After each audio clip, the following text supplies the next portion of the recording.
Hello, and welcome back to the show. Today's topic is going to be a bit different compared to my usual stuff. Today we're talking about Warcraft 3, Reforged. You've likely already heard that the game has released in a broken and buggy state. Textures failing to load, cutscenes looking nothing like what was promised, and a German version so laughably bad you'd think they're speaking French. How could Blizzard, the same company that gave us Diablo and the original Warcraft, put out this joke? The answer is actually quite simple, and quite sad. They thought it would make money. Now I know what you're thinking, Skuplerts you dingus. Of course they thought it would make money, that's the point of business you clod. Delete this and your channel. Put the pitchforks and torches away, I'm not done yet.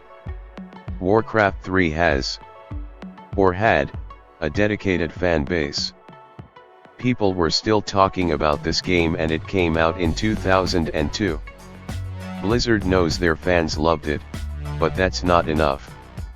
Blizzard needs to make money, and to make money they needed to grow their customer base.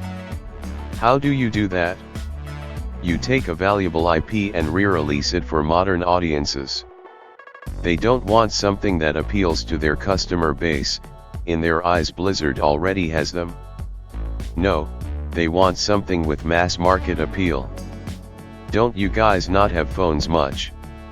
So they make Warcraft 3, Reforged, and to twist the knife deeper they remove the ability to purchase the original Warcraft 3. Did you like the original? Well, screw you. If you want it, pay us another $40.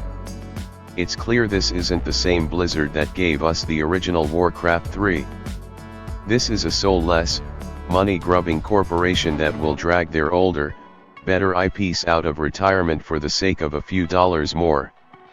For shame, Blizzard.